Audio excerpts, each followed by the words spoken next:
Good afternoon, ladies and gentlemen, members of the press corps. I want to thank you for coming to this press conference at a very short notice. This presser is meant to be an update on the resolution of the disputed August elections 2023. As you may be aware, this is an address to you all as our stakeholders, fellow citizens. I must say that I've prepared this brief statement to update you on the efforts around the resolution of the disputed outcome of 2023 general elections that did not produce a credible and legitimate government chosen by the citizens of Zimbabwe. As you are aware, following the shambolic and disputed illegal August 2023 elections, we held nationwide consultations with you, the citizens, and all of you, including other relevant stakeholders, were consulted on the ways and means to resolve the electoral fraud and the disputed election. You, the citizens of Zimbabwe, were very clear and very fair on the position that the elections were improperly conducted, indeterminate, and produced a distorted and manipulated outcome. This position is and was supported by SADC, the African Union, the European Union, the Commonwealth, Chamisa, the Carter Center, and all other intergovernmental organizations which displayed a clear derision out of the way and manner in which the elections were conducted. All those who deployed their election observer missions to Zimbabwe had a common view. And what is clear is that there is no election in history, particularly in this country, that is invited resounding and universal condemnation as we have seen during the August 2023 elections. This matter must be resolved. This matter must be fixed. There can never be a proper government without proper elections. There can never be a proper government without proper national processes that have the credibility and endorsement of the citizens of Zimbabwe. Fellow citizens, as your presidential choice, you, in your millions, nearly over 2 million, gave a clear mandate, albeit in a very disputed and contested election. And that mandate cannot be repudiated, abdicated, abandoned, or squandered. I'm clear that upon this mandate, and with your mandate, on the 26th of September 2023, we wrote to our regional board, SADC, the guarantor of the values and principles and aspirations of the common agenda and common will of the people of Southern Africa. On the 23rd of October 2023, SADC responded to our request and advised that they would give the matter due consideration through the relevant organs.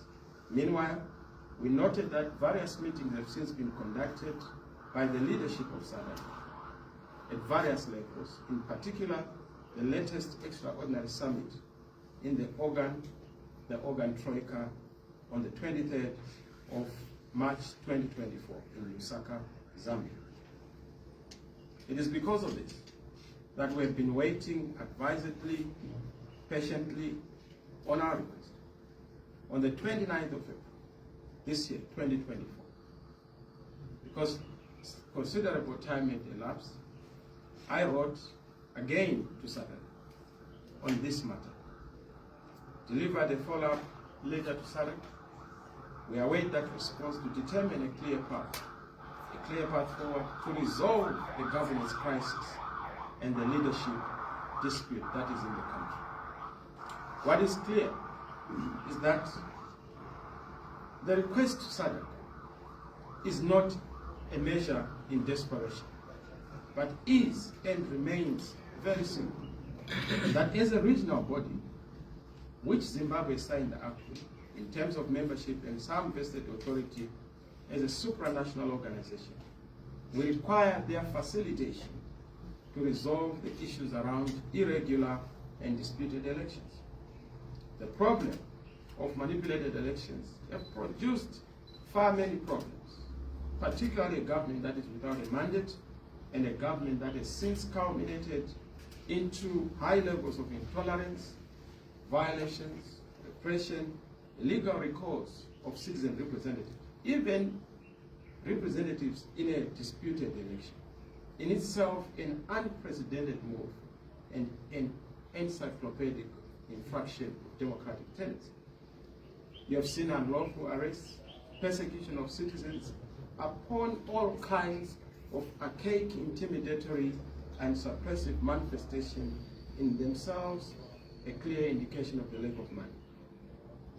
It is common knowledge that our country is facing a plethora of challenges and problems. Most of them are basic and symptomatic of bad governance, broken politics, and a disputed leadership.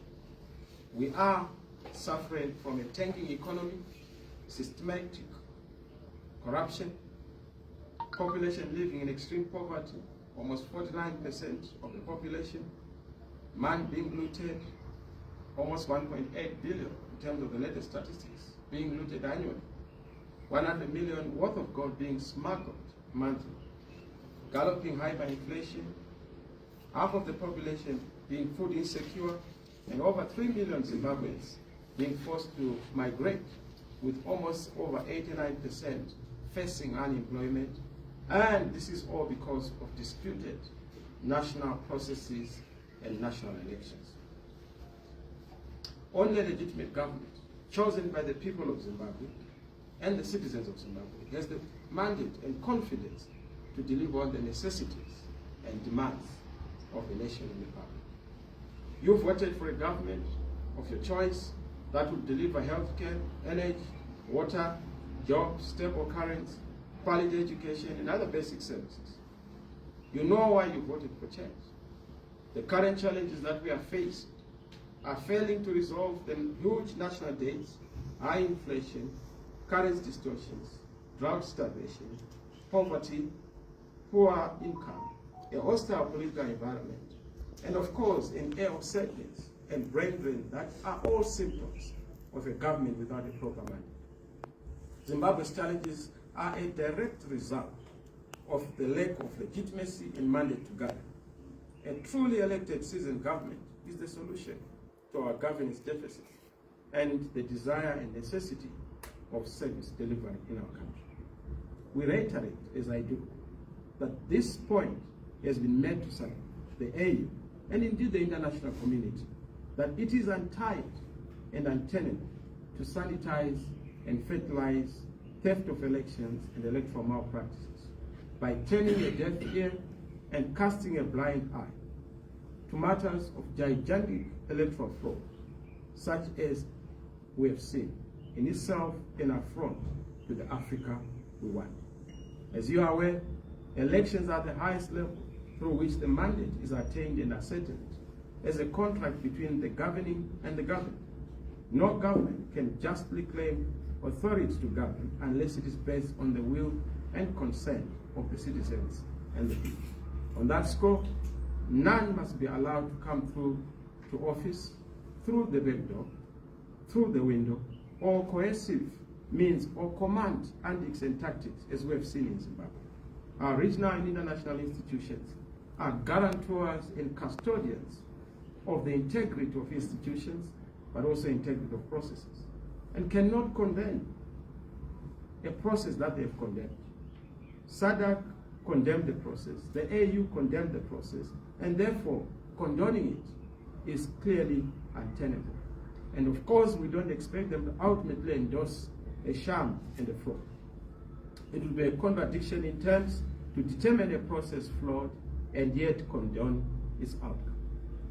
Fellow citizens, may I hasten to say, the following measures that we have made are in themselves our deliberate effort and desire to exhaust available remedies domestically and regionally and continentally, as a peaceful way and means to resolve the national issues, which in itself is not a manifestation of a weakness. We are doing this not because we are devoid of any other means or ways or other ideas. It is strictly because we are committed to finding each other as a nation and amicably resolving our points of conflict, disjuncture, and disagreement. We have committed to the peaceful resolution of disputes and also are intended on making sure that we exhaust all those available peaceful remedies. As you are aware, millions of you agree with this approach. Zimbabwe is too beautiful and precious to be destroyed by flames of political disputes under our watch. We don't want to be the authors of the demise of this great nation. Peace is fragile. Peace is sacrosanct. And as you know, there's no peace in our homes. There's no peace in our communities. And there's no peace in our nation.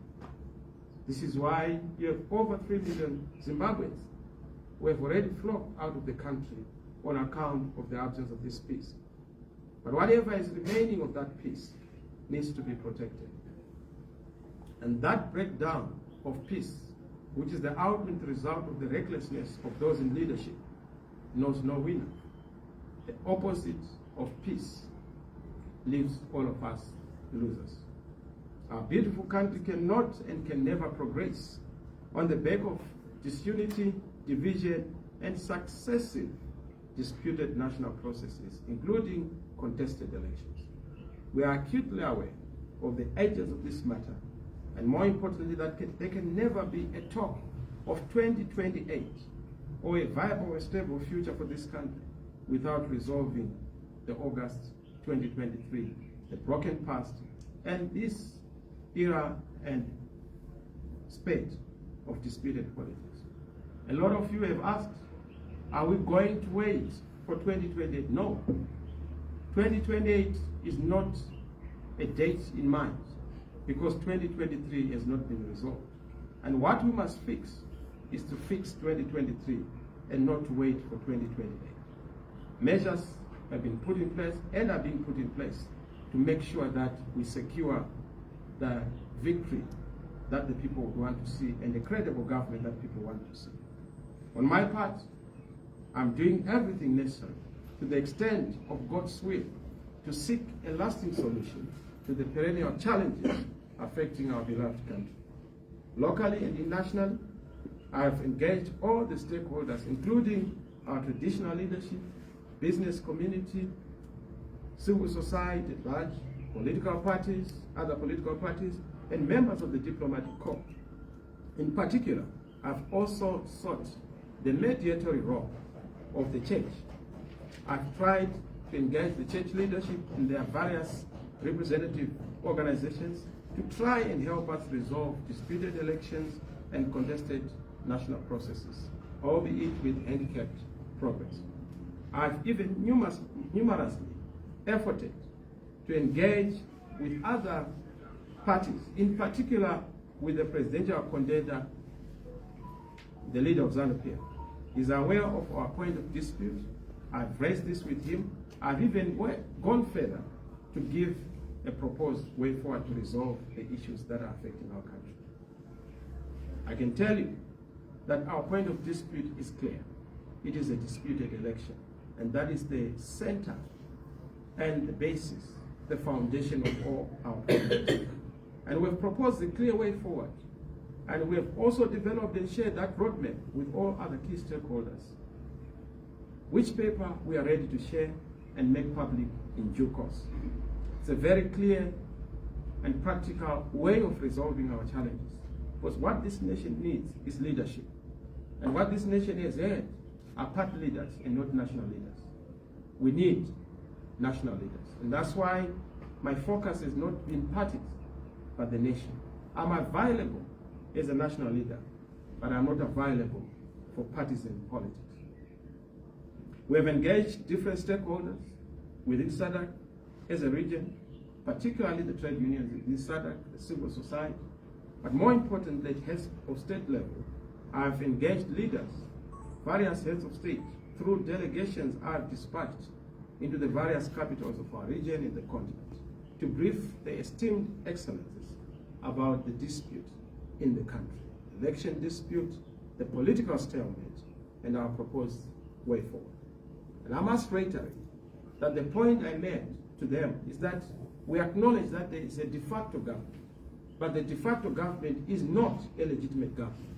It is a caretaker government. There is a de facto parliament, and the de facto parliament is not the de jure parliament, but a caretaker parliament. So is the local authorities.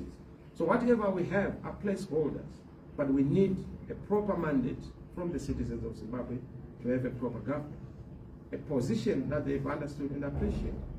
I therefore urge you, fellow citizens, having said what I've said, as a brief and update, to take an active role in the peaceful determination of the destiny of our country. I exhort you and encourage you, fellow citizens, the intercessors who have been praying for this great nation, the church, to continue to pray for that smooth and peaceful transition in the country. And it is inevitable. It is nigh. Stay course, stay the course, hold the fort, hold fast. Stand involved and stand ready. Change is upon us. God bless you, Zimbabwe. God bless you, fellow citizens. I thank you.